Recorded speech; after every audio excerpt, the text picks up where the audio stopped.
ইয়া আইয়ুহাল্লাযীনা আমানু কু আনফুসাকুম ওয়া আহলিকুম নারা। ইমানদারগণ, নিজে জাহান্নামের আগুন থেকে বাঁচো, নিজের পরিবারকে জাহান্নামের আগুন থেকে বাঁচো। নিজে নামাজ পড়লাম, সন্তান নামাজ পড়ে না, নিজে নামাজ পড়লাম, বিবি নামাজ পড়ে না। ও মুসলমান, হাসরের ময়দানে ধরা পড়ে যেতে হবে। নিজে নামাজ পড়ব, সন্তানকেও নামাজের কথা বলবো, নিজে আল্লাহকে ডাকবো, সন্তানকেও আল্লাহর ডাক শিখাবো, বিবিকে নামাজি বানাবো। বলতে পারেন হুজুর, আমি তো আমার সন্তানকে বলি শোনে না। ও মুসলমান, সন্তানকে বলতেই থাকতে হবে, বলতেই থাকতে হবে, যতক্ষণ মৃত্যু না হবে ততক্ষণ পর্যন্ত সন্তানকে বুঝাইতে হবে। পয়গম্বর নূহ আলাইহিস সালাতু ওয়াস সালাম যখন বন্যা হয়ে গেছে, উনি নৌকায় চড়ে গেছেন, সন্তানকে শেষ সময় পর্যন্ত বলতেছেন, ইয়া বুনাইয়া আরকাব মা'ানা ওয়ালা তাকুম মা'আল কাফিরিন। হে সন্তান, তুমি আমাদের সাথে নৌকা আরোহণ করো, তওবা করো, তুমি কাফিরদের অন্তর্ভুক্ত হয়ো না। সন্তান বলে, ক্বালা সাআবি ইলা জাবালি আসিমুনি মিনাল মা। শেষ সময় পর্যন্ত বাবা সন্তানকে বুঝায়, সন্তানকে দাওয়াত দেয়, আর সন্তান বলে, না না না, সাআবি ইলা জাবাল, আমি পাহাড়ের চূড়ায় উঠে যাব, ইয়াসিমুনি মিনাল মা, পানি আমাকে স্পর্শ করতে পারবে না, পানি আমাকে ছোবে না। নূহ আলাইহিস সালাতু ওয়াস সালাম হয়রান হয়ে গেছে, পেরেশান হয়ে গেছে। আল্লাহ, আমার সন্তানকে তো আমি বুঝাইলাম, আমার সন্তানকে তো আমি দাওয়াত দিলাম, কিন্তু আমার সন্তান তো আমার দাওয়াত গ্রহণ করলেন না। আল্লাহ বলেন, ক্বালা ইয়া নূহু ইন্নাহু লাইসা মিন আহলিক। হে পয়গম্বর নূহ, আপনি পেরেশানিত হবেন না, আপনি চিন্তিত হবেন না, এই সন্তান আপনার পরিবারের অন্তর্ভুক্ত না। এই জন্য নিজের ছেলে মেয়েকে মৃত্যুর আগ পর্যন্ত বুঝাইতে হবে, মৃত্যুর আগ পর্যন্ত। একবার দুইবার বলার পরে যদি ছেলে মেয়ে না শোনে, আমরা আর ছেলে মেয়েকে বলি না নামাজ পড়ো, দিনের পথে চলো, ঠিক না? ঠিক বলেন। আমি তো বড় হাজি সাহেব, আমার মেয়ে তো বেপরদায় চলে। আমি তো বড় হাজি সাহেব, আমার ছেলে রাস্তায় সিগারেট টানে আর ঘুরে, তাহলে আমার এই হাজিগিরির দাম রইল কি? ঠিক কিনা বলেন? এই জন্য নিজে জাহান্নামের আগুন থেকে বাঁচতে হবে, নিজের পরিবারকে জাহান্নামের আগুন থেকে বাঁচাইতে হবে। হাদিস শরীফের মধ্যে রাসূলুল্লাহ সাল্লাল্লাহু আলাইহি ওয়াসাল্লাম বলেন, আলা কুল্লুকুম মাসউলিন ওয়া কুল্লুকুম মাসউলিন আন রাইয়াতিহি। প্রত্যেকটা মানুষ দায়িত্বশীল, আর প্রত্যেককে তার দায়িত্ব সম্পর্কে জিজ্ঞাসা করা হবে। হাসরের ময়দানে আপনাকে আল্লাহ জিজ্ঞাসা করবে, এ আমার বান্দা, আমি তো তোমাকে 3টা সন্তান দিলাম, এই সন্তানগুলাকে তুমি কি শিখাইলা? আমি তো তোমাকে 4টা সন্তান দিলাম, 2টা সন্তান দিলাম, এই সন্তানকে তুমি কি শিখাইলা? হাসরের ময়দানে সন্তান বলবে, আল্লাহ, আমার বাবা আমাকে কোরআন শিখায় নাই, আমার বাবা আমাকে নামাজ শিখায় নাই, আমার বাবা আমাকে দিন শিখায় নাই, আমার বাবা আমাকে মসজিদে পাঠায় নাই, আমার বাবা আমাকে মাদ্রাসায় পাঠায় নাই, আমার বাবা মার কারণে আমি আজকে জাহান্নামী হয়ে গেছি। আল্লাহ বলবে, যাও যাও, তুমি তোমার বাবা মাকে নিয়ে জাহান্নামে চলে যাও। এই সন্তান আপনাকে আমাকে জাহান্নামী বানায় দেবে। আল মালু ওয়াল বানুনা জিনাতুল হায়াতিদ দুনিয়া। দুনিয়ার মাল এবং সন্তান এগুলো হলো দুনিয়ার জিনত, দুনিয়ার অলংকার। টাকা পয়সা দুনিয়ার অলংকার, সন্তান হলো বাবা মার জন্য দুনিয়ার অলংকার। কোন ব্যক্তির কোটি কোটি টাকা আছে কিন্তু সন্তান নাই, তার চেয়ে বড় অসহায় দুঃখী আর কেউ নাই, ঠিক কিনা? এই জন্য আল্লাহ বলেছেন, টাকা পয়সা যেমন আল্লাহ তাআলার পক্ষ থেকে জিনাত, সন্তানও বাবা আমার জন্য জিনাত, অলংকার। এই সন্তান আল্লাহর পক্ষ থেকে দুনিয়ার মানুষের জন্য নিয়ামত। এই সন্তানকে দুনিয়ার জমিনে তাওহীদ শিক্ষা দেওয়া, এই দুনিয়ার জমিনে সন্তানকে আল্লাহওয়ালা বানানো, জাহান্নাম থেকে বাঁচানোর জন্য বাবা মার দায়িত্ব হলো সন্তানকে কোরআনের ইলম শিখানো, সন্তানকে দ্বীনের ইলম শিখানো। এই সন্তানকে যদি দ্বীনের ইলম না শিখায়, হাসরের ময়দানে সন্তান বাবা মার বিরুদ্ধে সাক্ষী দেবে। ঠিক না ভাই? ঠিক বলেন। এই জন্য সন্তান যে নিয়ামত, এই নিয়ামতের শুকরিয়া আদায় করা। আমাদের সন্তান যাদের এখনো হয় নাই বা সন্তান হবে, হওয়ার আগ থেকেই আমাদের সন্তান যেন নেককার হয় এই জন্য দোয়া করা। পয়গম্বর ইব্রাহিম আলাইহিস সালাতু ওয়াস সালাম নেক সন্তানের জন্য আল্লাহর কাছে দোয়া করেছে, আল্লাহ রব্বি হাবলি মিনাস সালিহিন, আল্লাহ আমাকে একটা নেককার সন্তান দান করেন, সালিহিন আল্লাহওয়ালা সন্তান দান করেন। সন্তান যেন নেককার হয় এই দোয়া ইব্রাহিম আলাইহিস সালাতু ওয়াস সালাম করেছেন। এই জন্য নেককার সন্তানের জন্য দোয়া করা এটাও ইব্রাহিম আলাইহিস সালাতু ওয়াস সালামের সুন্নাত। প্রত্যেকটা মুসলমান আল্লাহর কাছে দোয়া করবে, আল্লাহ আমাকে একটা নেক সন্তান দান করেন। কারণ সন্তানের জন্য দুনিয়ার জমিনে অনেকে ইজ্জতওয়ালা হয়, আবার এই সন্তানের জন্য দুনিয়ার জমিনে অনেকে বেইজ্জতি হয়। অনেকের সন্তানের জন্য বড় দামি হয়, আবার অনেকের সম্মানের জন্য এলাকায় মুখ দেখাতে পারে না। ইব্রাহিম আলাইহিস সালাম দোয়া করেছে, আল্লাহ রব্বি হাবলি মিনাস সালিহিন, আল্লাহ আমাকে একটি নেককার সন্তান দান করেন। আল্লাহ তাআলা বলেন, ফাবাশশারনাহু বিগুলামিন হালিম, আমি আল্লাহ আপনাকে একজন নেককার সন্তানের সুসংবাদ দিলাম। অনেকে দেখবেন টাকা পয়সা খরচ করে বাবার দরবারে যায় একটা সন্তানের লেগা, ঠিক না বেটা? আবার অনেকে পুত্র সন্তান হয় না কেন, এই জন্য অনেকে কষ্ট পায়। অনেকের সন্তান হয় না, অনেকের ছেলে হয় না, অনেকের মেয়ে হয় না। আল্লাহ বলেন, আমি আল্লাহ সন্তান দেওয়ার মালিক, আমি আল্লাহ। আল্লাহ যাকে চায় ছেলে সন্তান দেয়, আল্লাহ যাকে চায় মেয়ে সন্তান দেয়, আবার আল্লাহ চাইলে সন্তান ছাড়াও থাকতে হয়। ইয়াহাবু লিমান ইয়াশাউ ইনাসাও ওয়া ইয়াহাবু লিমান ইয়াশাউ যুকুর। আল্লাহ তাআলা যাকে চায় পুত্র সন্তান দান করে, আবার যাকে চায় কন্যা সন্তান দান করে। ওয়া ইয়াজআলু মান ইয়াশাউ আকিমা, আবার আল্লাহ যাকে চায় তাকে বান্দা বানিয়ে দেয়। সন্তান দেওয়ার মালিককে? বাবা আমাকে সন্তান দিতে পারবে? আমার পীর আমাকে সন্তান দিতে পারবে? এই জন্য সন্তান হয় না, আল্লাহর কাছে দোয়া চাইতে হবে। সন্তান দেওয়ার মালিক আল্লাহ। হযরত জাকারিয়া আলাইহিস সালামের বয়স হয়ে গেছে 80-র উপরে, চুল পাইকা গেছে, দাড়ি পাইকা গেছে, সন্তান হয় না। উনি মনে মনে ভাবতেছে, আমার তো সন্তান হয় না, বুড়া হয়ে গেছি, এখন কি আর সন্তান হবে? আর দোয়া করে কি হবে?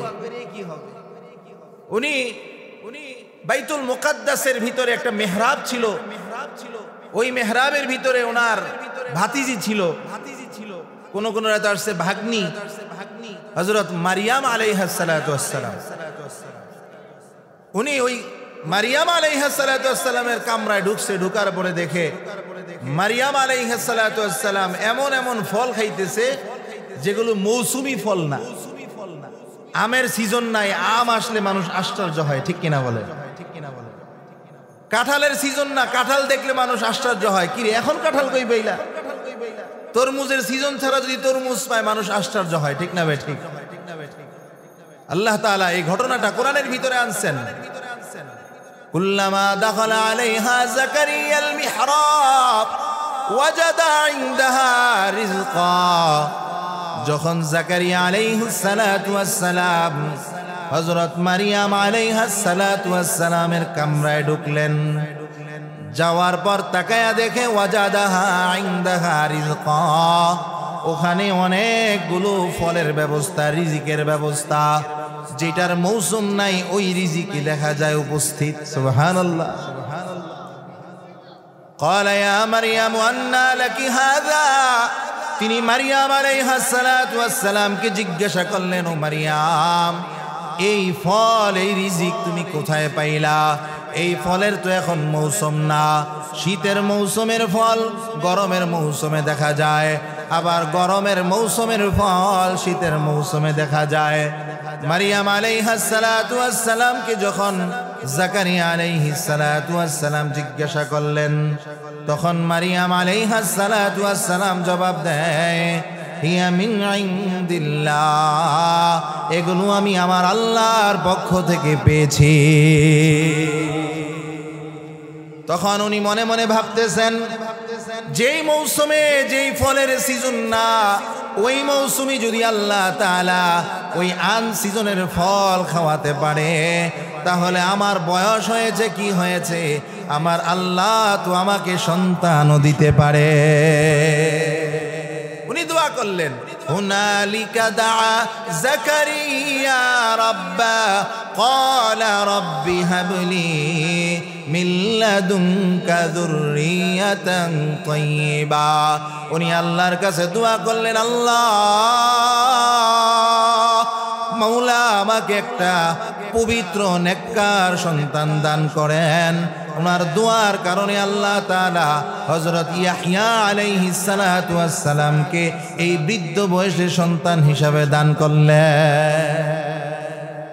এই জন্য নেককার সন্তান হওয়ার জন্য বাবা মার দায়িত্ব আছে। সন্তান যখন দুনিয়ার জমিনে আসবে, একজন বাবা মার দায়িত্ব হলো এই সন্তানের একটা উত্তম নাম রাখা। কি নাম রাখা বলেন? আমাদের সমাজে আমরা নায়ক নায়িকার নামে নাম রাখি।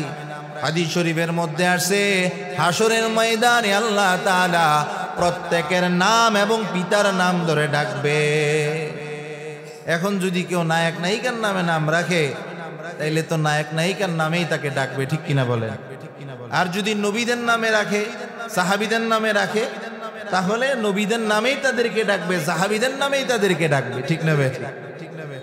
এই জন্য প্রথম দায়িত্ব হলো একটা সুন্দর নাম রাখা। ও দুনিয়ার মুসলমান, আমরা আজকে আমাদের সন্তানের নাম প্রথমেই একটা ডিজিটাল নাম রাখি। এমন নাম রাখে দাদা দাদি নানা নানি উচ্চারণই করতে পারে না। কি নাম রাখে, বেচারা মুখস্থ করতে করতে কবরে চলে যায়, তাও নাতির নাম আর উচ্চারণ করতে পারে না। এই জন্য একজন নবীর নামে নাম রাখা, সাহাবীর নামে নাম রাখা, আল্লাহওয়ালা বুজুর্গদের নামে নাম রাখা। সন্তান হওয়ার পর সন্তান যখন কথা বলতে শিখবে, সন্তানকে তাওহীদের শিক্ষা দেওয়া। ছোট থেকেই সন্তানকে যদি কোনো বাবা মা চেষ্টা করে যে আমি তাকে মানুষের মতো মানুষ গড়ে তুলবো, তাহলে এই সন্তানকে সে মানুষ বানাইতে পারবে, ঠিক কিনা বলে?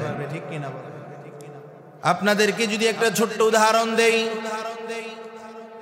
মদিনাতুল মুনাওয়ারা মসজিদে নববীর পাশের এলাকায় বসবাস করতেন আবু আব্দুর রহমান নামে একজন আল্লাহর বান্দা। আবু আব্দুর রহমান ফররুক রহমাতুল্লাহি আলাইহি, উনি যখন ওনার স্ত্রী সন্তান সম্ভব সন্তান দুনিয়ার জমিনে আসবে, এমন সময় রাষ্ট্রের একটা কাজে উনি যখন চলে যায়, তখন জালেমরা ওনাকে কারাগারে বন্দী করে নিয়ে যায়।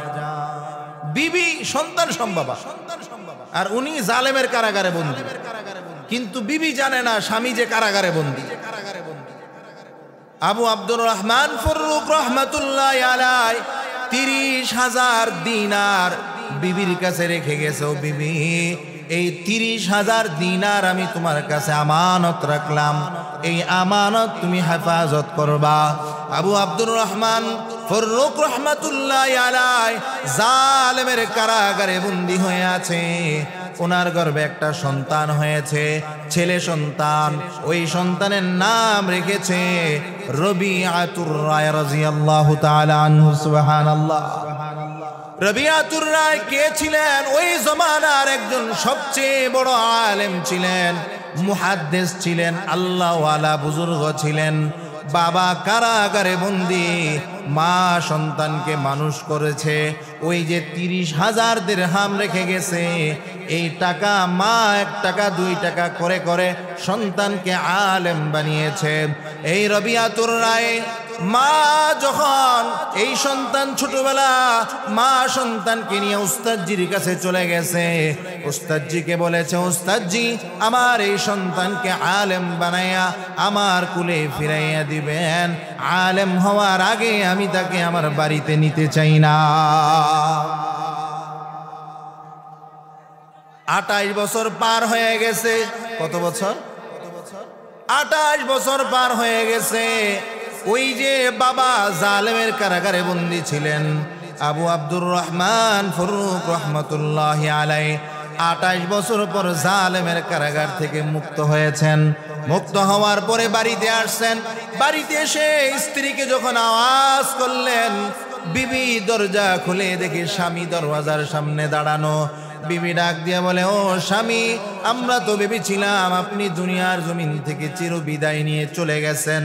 আজকে 28 বছর পার হয়ে গেল, আপনার কোনো খবর পাই না। এত বছর পর আপনি আবার কোথা থেকে ফিরে আসলেন? ওই যে আবু আব্দুর রহমান বিবিকে ডাক দিয়া বলে, এ বিবি, আমি জালেমের কারাগারে বন্দী ছিলাম। জালেমরা আমাকে বন্দী করে কারাগারে আটকিয়ে রেখেছে, যার কারণে আমি তোমাদের কাছে কোনো খবর নিতে পারি নাই।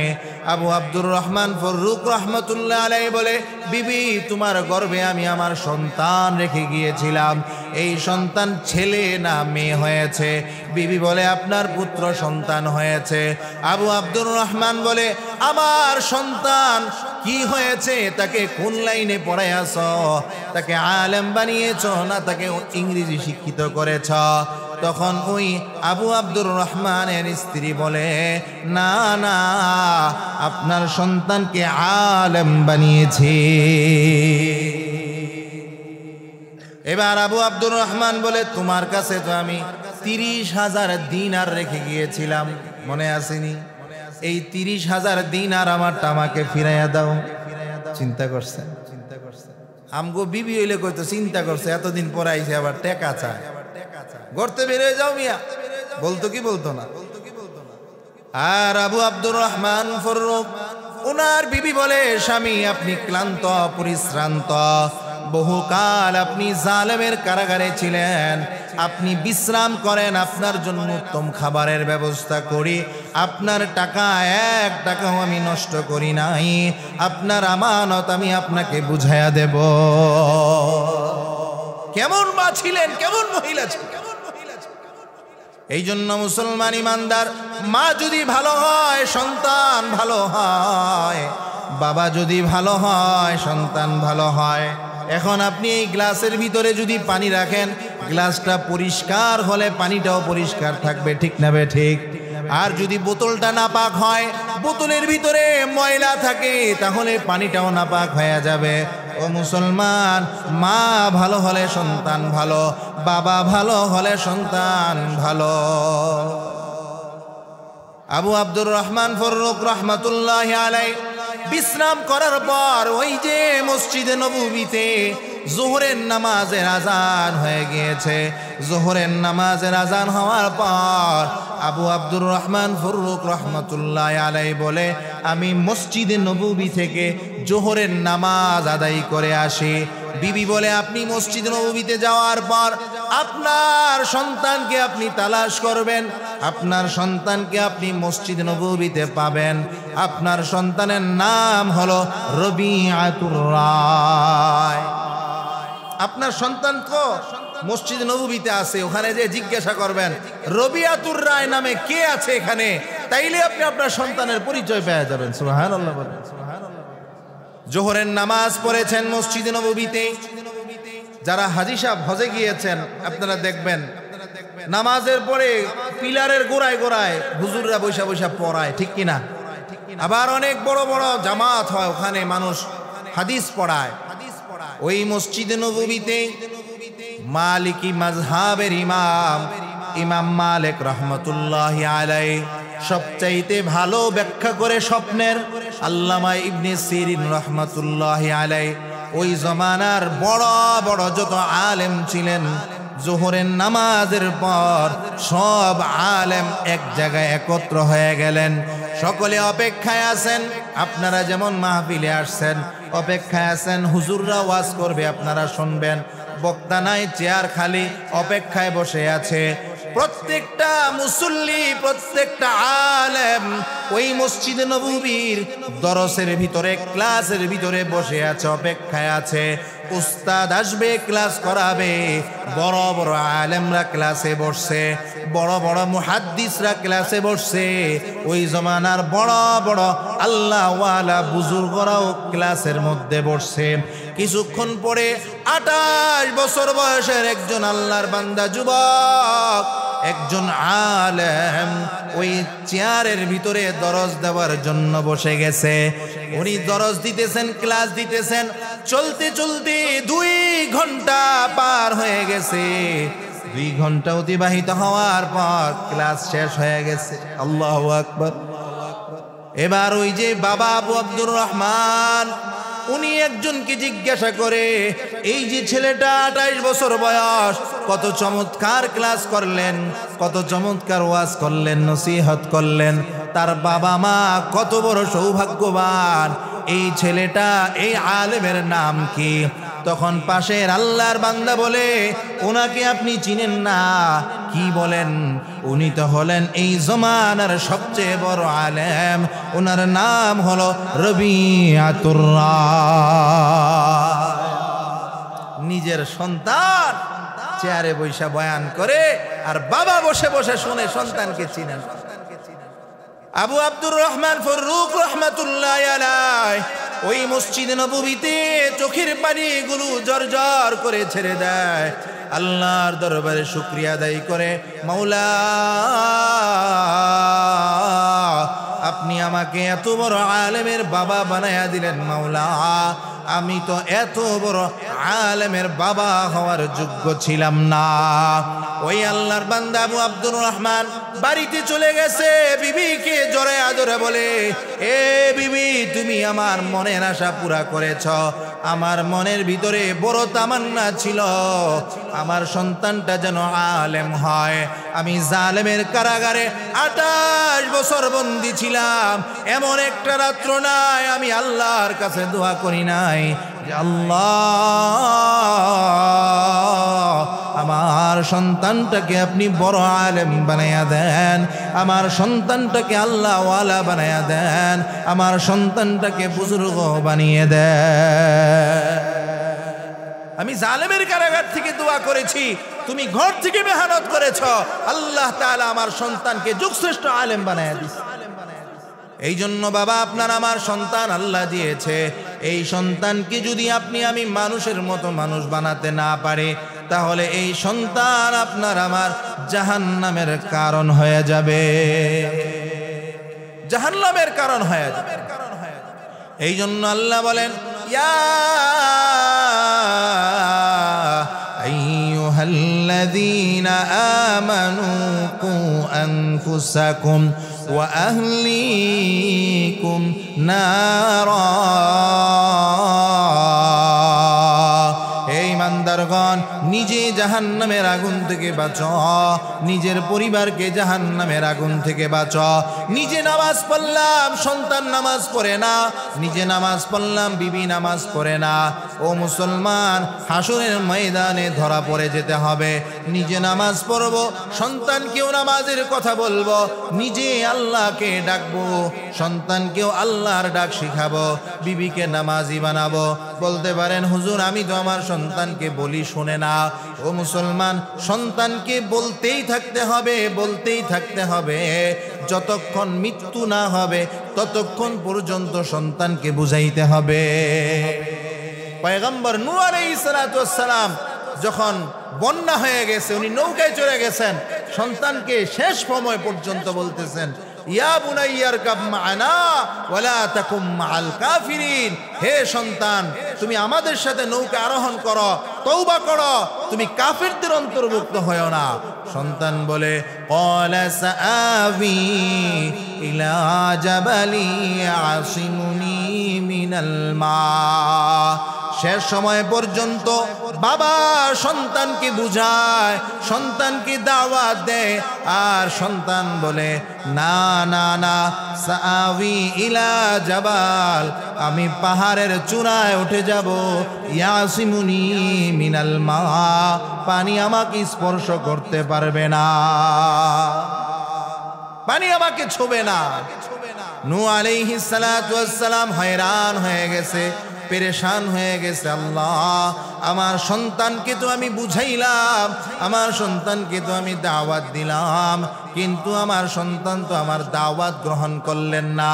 আল্লাহ বলেন, ক্বালা ইয়া নূহু ইন্নাহু লাইসা মিন আহলিক, হে পয়গম্বর নূহ, আপনি পেরেশানিত হবেন না, আপনি চিন্তিত হবেন না, এই সন্তান আপনার পরিবারের অন্তর্ভুক্ত না। এই জন্য নিজের ছেলে মেয়েকে মৃত্যুর আগ পর্যন্ত বুঝাইতে হবে, মৃত্যুর আগ পর্যন্ত। একবার দুইবার বলার পরে যদি ছেলে মেয়ে না শোনে, আমরা আর ছেলে মেয়েকে বলি না নামাজ পড়ো, দিনের পথে চলো, ঠিক না? ঠিক বলেন। আমি তো বড় হাজি সাহেব, আমার মেয়ে তো বেপরদায় চলে। আমি তো বড় হাজি সাহেব, আমার ছেলে রাস্তায় সিগারেট টানে আর ঘুরে, তাহলে আমার এই হাজিগিরির দাম রইল কি? ঠিক কিনা বলেন? এই জন্য নিজে জাহান্নামের আগুন থেকে বাঁচতে হবে, নিজের পরিবারকে জাহান্নামের আগুন থেকে বাঁচাইতে হবে। হাদিস শরীফের মধ্যে রাসূলুল্লাহ সাল্লাল্লাহু আলাইহি ওয়াসাল্লাম বলেন, আলা কুল্লুকুম মাসউলিন ওয়া কুল্লুকুম মাসউলিন আন রাইয়াতিহি, প্রত্যেকটা মানুষ দায়িত্বশীল, আর প্রত্যেককে তার দায়িত্ব সম্পর্কে জিজ্ঞাসা করা হবে। হাসরের ময়দানে আপনাকে আল্লাহ জিজ্ঞাসা করবে, এ আমার বান্দা, আমি তো তোমাকে 3টা সন্তান দিলাম, এই সন্তানগুলাকে তুমি কি শিখাইলা? আমি তো তোমাকে 4টা সন্তান দিলাম, 2টা সন্তান দিলাম, এই সন্তানকে তুমি কি শিখাইলা? হাসরের ময়দানে সন্তান বলবে, আল্লাহ, আমার বাবা আমাকে কোরআন শিখায় নাই, আমার বাবা আমাকে নামাজ শিখায় নাই, আমার বাবা আমাকে দিন শিখায় নাই, আমার বাবা আমাকে মসজিদে পাঠায় নাই, আমার বাবা আমাকে মাদ্রাসায় পাঠায় নাই, আমার বাবা মার কারণে আমি আজকে জাহান্নামী হয়ে গেছি। আল্লাহ বলবে, যাও যাও, তুমি তোমার বাবা মাকে নিয়ে জাহান্নামে চলে যাও। এই সন্তান আপনাকে আমাকে জাহান্নামী বানায় দেবে। এই দুনিয়ার হায়াতটা হলো অল্প সময়, 60-70 বছরের হায়াত। আসল জিন্দিগি, আসল আখিরাতের হায়াত হলো আমাদের আসল জিন্দিগি, ঠিক না? ঠিক বলেন। দুনিয়ার জমিনটা অল্প সময়ের, এই দুনিয়ার জমিনে কেউ থাকতে পারবো না, মৃত্যুর হাত থেকে কেউ বাঁচতে পারবো না। আজরাইল কোনো সময় ঘুষ খায় না, ঠিক না? ঠিক বলে। পুলিশ আসছে ধরার জন্য, ঘুষ দিলে হয়তো ছেড়ে দিতে পারে, ঠিক না? ঠিক। ধরে নিয়ে গেছে, কোর্টে দাঁড়ানোর পরে টাকা দিয়ে আপনি নিজেকে বাঁচায় আনতে পারবেন, ঠিক না? ঠিক। আজরাইল যদি সামনে দাঁড়ায় যায়, যতই আজরাইলকে আপনি বুঝান, ভাই আমাকে একটু সুযোগ দাও, আমাকে একটু সময় দাও, আমি আর একটু সময়ে বাঁচতে চাই, আল্লাহ বলেন, হাত্তা ইযা জাআ আহাদাহুমুল মাউতু ক্বালা রাব্বিরজিউন। আজরাইল আসার পরে তখন আল্লাহর বান্দা বলে, ভাই আজরাইল আমাকে একটু সুযোগ দাও, লাআল্লি আমালু সালিহা, আমি কোরআন পড়তে চাই, আমি 2 রাকাত নামাজ পড়তে চাই, আমাকে একটু আমল করার সুযোগ দিয়া দাও। আজরাইল কখনো আপনাকে আমাকে সুযোগ দিবে না। সুযোগ পাওয়া যাবে? কি বলেন আপনারা, সুযোগ দিবে নাকি? না, আজরাইলের হাত থেকে বাঁচতে পারবো না। যদি আজরাইলকে জিজ্ঞাসা করেন, ভাই আজরাইল, তুমি তো আমাকে সিগন্যাল দাও নাই, তুমি তো আমাকে সতর্ক করো নাই, আমাকে সতর্ক না করে কেন আমার রূহ কবজ করতে আসছ? আজরাইল জবাব দিবে, কে বলল আপনাকে সতর্ক করি নাই? আপনার দাড়িগুলো কালো ছিল, সাদা হয়ে গেছে, এটা আপনার মৃত্যুর পরোয়ানা। আপনার মাথার চুলগুলো কালো ছিল, সাদা হয়ে গেছে, এটা আপনার মৃত্যুর পরোয়ানা। আপনার জ্বর হয়েছে, এটা আপনার মৃত্যুর পরোয়ানা। আপনার কাশি হয়েছে, ঠান্ডা লেগেছে, এটা আপনার মৃত্যুর পরোয়ানা। ডায়াবেটিস হয়েছে, এটা আপনার মৃত্যুর পরোয়ানা। আপনার বাবা মৃত্যুবরণ করেছে, ওইটাই ছিল আপনার মৃত্যুর পরোয়ানা। আপনার মা দুনিয়ার জমিন থেকে চিরবিদায় নিয়ে চলে গেছে, ওটাই হলো আপনার মৃত্যুর পরোয়ানা। বারবার বারবার আপনাকে সতর্ক করা হলো, কিন্তু আপনি কখনো সতর্ক হন নাই। আল্লাহ বলেন, লিকুল্লি উম্মাতিন আজাল ইযা জাআ আজালুহুম লা ইস্তাখিরুনা সাআতাও ওয়া লা ইস্তাকদিমুন। আল্লাহ তাআলা যাকে যতটুকু সময় দিয়ে দুনিয়ার জমিনে পাঠিয়েছে, তার থেকে একটু সময় আগেও কারো মৃত্যু হবে না, একটু সময় পরেও কারো মৃত্যু হবে না। এই জন্য দুনিয়ার জমিনে হায়াতের নৌকাটা যখন ডুইবা যাবে, তখন এই নৌকাকে আর জমিনের উপরে, পানির উপরে ভাসানোর ক্ষমতা কাহারও নাই। ঠিক না বেঠিক? এই দুনিয়াটা হলো মুমিনের জন্য একটা কারাগার। এই দুনিয়ার জমিনটা হলো নৌকার মতো। এই দুনিয়ার জমিন ছাড়া মানুষ বাঁচতে পারবে না। এই দুনিয়ার জমিন ছাড়া মানুষ বাঁচতে পারবে না। এই দুনিয়ার জমিন লাগবেই লাগবে। নৌকা যেমন পানি ছাড়া চলতে পারে না, মানুষও দুনিয়া ছাড়া চলতে পারবে না। নৌকা চলার জন্য পানির প্রয়োজন, মানুষ চলার জন্য দুনিয়ার প্রয়োজন। আবার এই নৌকার ভিতরে যদি পানি ঢুকে যায়, এই নৌকা ধ্বংস হয়ে যায়। ঠিক না বেঠিক? নৌকার ভিতরে পানি ঢুকে গেলে নৌকা ধ্বংস হয়ে যায়। নৌকা পানি ছাড়া চলতে পারে না, নৌকায় পানি উঠলে নৌকা শেষ হয়ে যায়। তেমনি ভাবে মানুষও দুনিয়া ছাড়া চলতে পারবে না। কিন্তু মানুষের দিলের ভিতরে যদি দুনিয়া ঢুকে যায়, দুনিয়ার মোহাব্বত ভালোবাসা ঢুকে যায়, এই মানুষটাও নৌকার মতো ধ্বংস হয়ে যাবে। আল্লাহর নবী বলেন, হুব্বুদ দুনিয়া রাসু কুল্লি খাতিয়া। দুনিয়ার মোহাব্বত, দুনিয়ার ভালোবাসা হলো সকল গুনাহের মূল।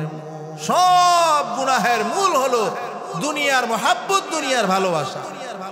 এই জন্য আমাদের দিল থেকে দুনিয়ার মোহাব্বত, দুনিয়ার ভালোবাসাকে দূরে সরতে হবে, আর নিজেকে জাহান্নামের আগুন থেকে বাঁচাতে হবে, নিজের পরিবারকেও জাহান্নামের আগুন থেকে বাঁচাতে হবে। কিভাবে? কোরআন হাদিসের ইলম দ্বারা, তাওহীদ, রিসালাত, আখিরাতের মাধ্যমে সন্তানকে আল্লাহওয়ালা বানাইতে হবে, নিজেও আল্লাহওয়ালা হতে হবে। আল্লাহ তাআলা আমাদের সকলকে নিজেকে জাহান্নামের আগুন থেকে বাঁচানোর, নিজের পরিবারকে জাহান্নামের আগুন থেকে বাঁচানোর তৌফিক দান করেন। সকলেই বলি আমিন।